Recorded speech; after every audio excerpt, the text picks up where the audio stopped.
You can go if you want to.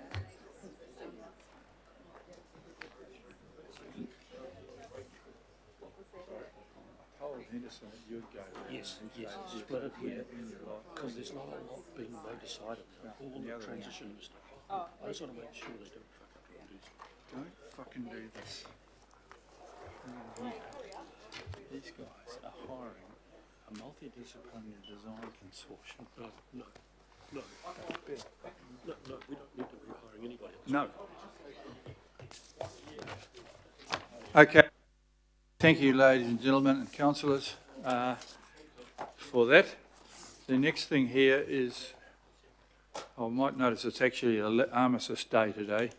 At 11 o'clock we stop killing each other and back at World War I. We'll just note that, we're not going to stand and have 5 minutes.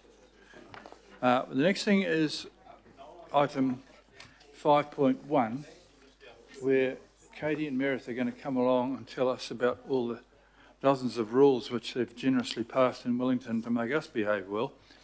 And you'll note here that there is 3, 6, 9, 11 laws which I don't expect you all to know, but they will take some effort. We're going to have that now, and next meeting, I'm asking the staff to comment on the rules that they have to obey as well, because it's one thing to tell us what we've got to do, but staff have to show up, do work, carry out elected officials' instructions, and must not make political decisions. We've had some of that in the past. So today it's your turn to tell us what to do, and next week we're going to listen to next meeting we will be hearing from what you've got to do in order that we're not unhappy about it. Thank you. I welcome you, Kate and Meredith. Kia ora koutou. As the Mayor said, my name is Meredith Webb. I'm the Acting General Counsel at the moment, and with me I've got Katie Bexley, who is Acting Associate General Counsel Public Law. So a bit of a double act there. The Local Government Act requires us to give you a general explanation of the laws affecting elected members at the beginning of each term, and so this report is essentially us satisfying that requirement. We don't want to go into detail here today because we had a really well attended legal induction session in which we covered all of the detail around these laws, and we also have the attachment to the report which gives you a little bit more detail on all of the laws that are set out in paragraph 3 of your report. So given that, hopefully we'll just a quick overview to meet that legal requirement. So in terms of the laws that affect you individually, there's the Members' Interest Act, and so that requires you not to participate in decisions in which you have a financial interest, and also limits your ability to act as an elected member in circumstances where you have contracts of more than $25,000 per year with the council. There's the Crimes and Secret Commissions Act, which focus on bribery and corrupt use of official information and improper gains. The Financial Markets Conduct Act and the NZX listing rules apply to us, you know, because we list bonds on various stock exchanges, and that's the sort of the legal framework in particular which has all the requirements around the disclosure of information and requires us to keep information confidential before it goes to the market. The Health and Safety at Work Act establishes health and safety duties for council and places particular obligations on officers, which includes obviously senior council staff but also elected members. And finally, we've got the Local Government Act provisions around unlawful council losses. So those are the ones that affect you individually, and I'll just pass over to Katie to talk to you about the ones that affect you on a collective basis. Thanks, Meredith, and kia ora koutou. In terms of those laws that affect you collectively, the first on the list is the Local Government Official Information and Meetings Act, or LGOIMA, as we like to call it because it's easier to say, which covers both council meetings and also local authority information. And that act is really founded on those key principles of openness and transparency. Next on the list is the Local Government Act, which sets out the general framework for all local authorities, including both the purpose and the role of local government, and the decision-making requirements which apply to all council decisions. Here in Auckland, we of course have the Local Government Auckland Council Act, which is unique to us, that established Auckland Council and, among other things, sets out the shared governance framework and arrangement between governing body and local boards. Next, really important to note that council decisions must be consistent with human rights obligations under the New Zealand Bill of Rights Act and the Human Rights Act, noting in particular that the Bill of Rights Act affirms, protects and promotes human rights and fundamental freedoms, and the Human Rights Act prohibits discrimination in the public and private sector on prohibited grounds set out in section 21 of that Act, including age, sex, religious and ethical belief, colour, race, disability and political opinion. Also important to note that many statutes under which you take decisions, such as things like the Resource Management Act or the Reserves Act, sometimes set out their own decision-making requirements with which you must comply. And then, of course, there are general public law principles which require you to act lawfully, fairly and reasonably. So as Meredith mentioned, this has just been a really quick summary in light of the detailed report on the agenda and the attachment to that and the training session that has already been provided. We are, of course, always ready and willing to help with any questions you have and any legal issues arising. So if you need legal advice on any particular decision or issue, please don't hesitate to contact Meredith or I directly or the wider legal team through the Legal Services email address. Thank you. Okay, do I have a mover and a seconder for noting this? Thank you. Henderson and Hills. Now there's a generous supply of law from Wellington about this here. It's a wonder we're able to make any decisions at all without breaking a law there.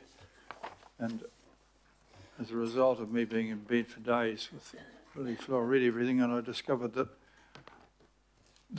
we're not allowed to discriminate on the basis of religious or ethical belief, whatever that is, colour, race, disability or political opinion. And they forgot to add an age, of course.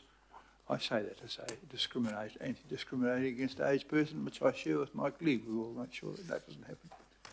Anyhow, has anyone got anything to want to add to that horrific list? Councillor Sayers. Just a question, Your Worship, and that's on that individual basis, Meredith, around the health and safety, and probably specifically around registers, health and safety registers, and what our, because as a director of a private company, you need to be spotting things yourself and noting those in a safety register. And so how does that apply to us as councillors, and also a little bit wider, because some of us will have responsibilities on outside organisations. It might be the main committee or it might be some other group which is off-site from here as well. So just trying to understand our legal obligations there as individuals in terms of registering anything that we might note. And if we don't do that, what does the law say about that? So the main way that we discharge that obligation is through the reporting to the Audit and Risk Committee. So the Health and Safety team, they report through the Audit and Risk Committee. That is reported through to governing body. And your approach there is a little bit like reviewing financial statements, where you get the quarterly performance reports. It's really receiving that information, reviewing it, and then identifying, if there are any particular issues that are showing up there. But that's generally the way that those obligations are discharged. In terms of sort of the obligations, when you're sitting on committees as an elected member, you should be receiving advice and support from staff to discharge those obligations. You have a governance role, so there are clearly limits around how much you can do. You're not in there, doing the work yourself, and it really is a responsibility for staff to make sure that you are receiving the information to support you to discharge those obligations. There is an exclusion for liability for elected members in relation to those due diligence duties under the Health and Safety at Work Act, but it doesn't make the requirement to sort of fulfil those obligations any less important.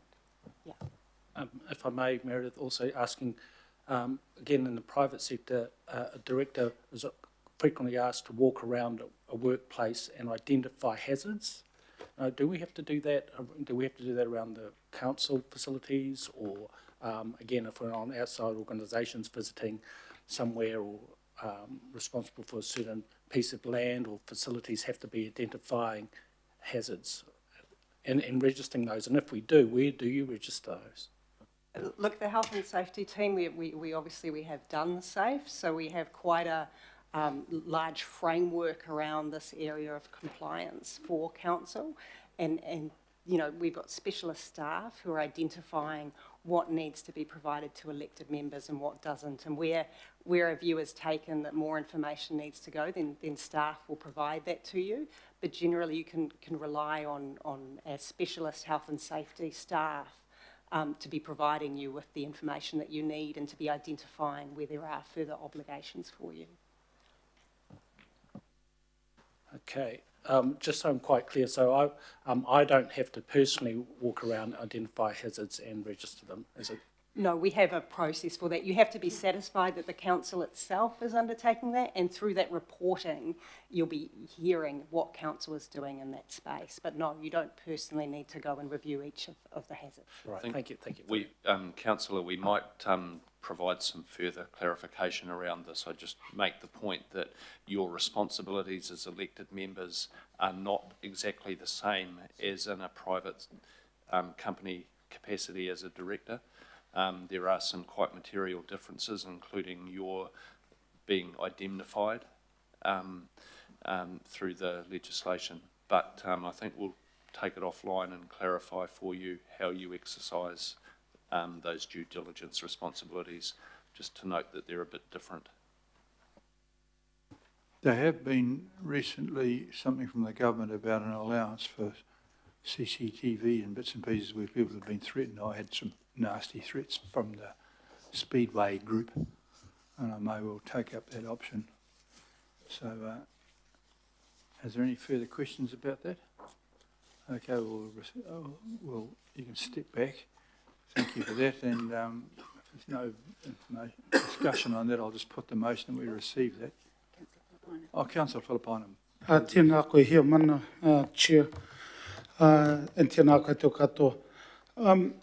Phil, just to yours, and my whakaaro back to you is that I think with the Health and Safety Act, when it first came in, I remember the training and at workshop we got in regards to the obligations as a chair and deputy chair with the Health and Safety Work Act. So I think that would be good to at least have a workshop around it, looking at through the agenda and looking at the committee structure and the chairs and deputy chairs. I think it would be an opportune time with the 5 new councillors, but also a refresh for those that have been around this table to have something around a workshop for that Health and Safety Act. Kia ora. Yeah, very happy to accommodate that. Yeah, kia ora. Yeah, thank you, Councillor. We are going to have a workshop about standing orders as well, so that will add into that. It's just about how we're going to run this better, I think, but that's a wise thing because the health and safety things are always changing. All right, all those in favour of that, please say aye. The contrary, thank you very much. We'll move to item 5.2, which is the establishment and the committees and appointments of chairpersons. This term I want us to work together a bit more and get on with things.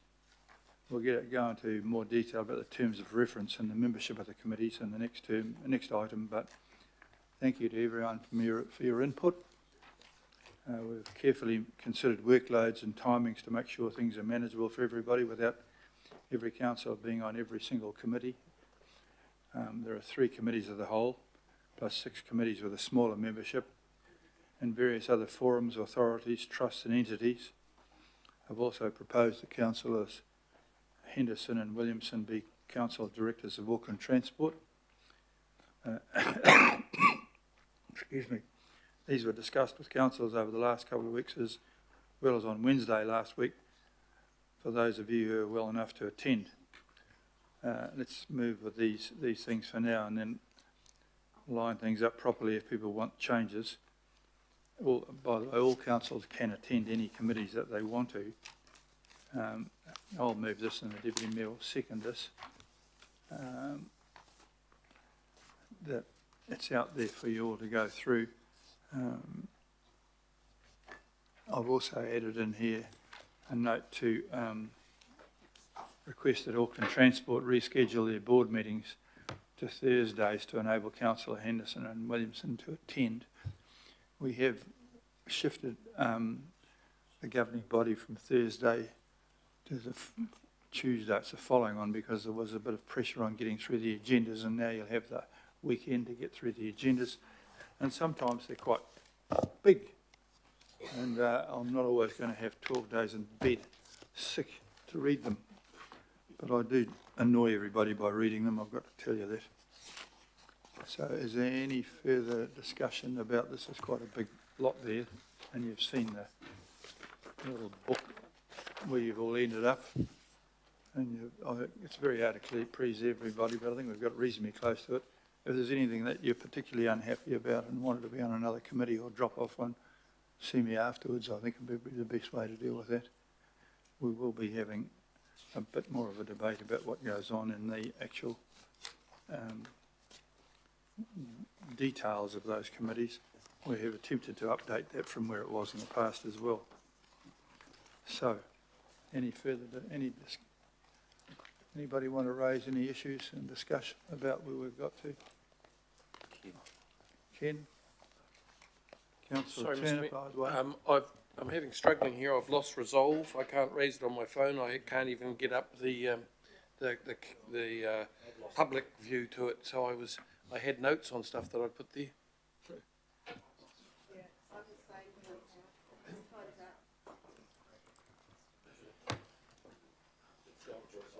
What does he want me to do?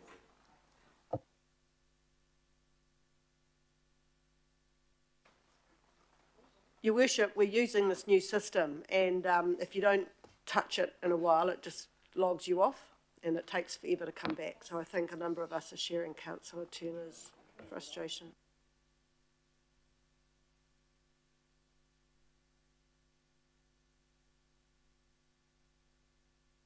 Oh, apparently our Wi-Fi has gone.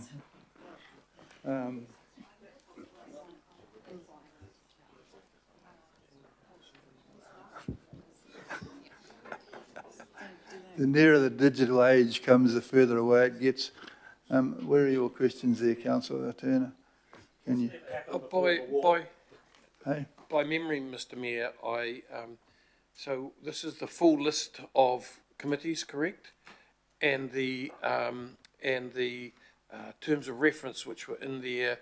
I know we had an email about some stuff in there, but I noticed the terms of reference still had scheduling in the words that I read this morning. So I'm just lost at the moment without being able to pull up my facts again. Your Worship. What are you looking for his list? Your Worship, just through you, you were going to workshop the timing of the meetings for Councillor Turner to talk that through? Except it doesn't Actually, say that in the terms just to get this right, Councillor Turner, if it's a question about terms of reference, that's the next item. Okay. Hang on.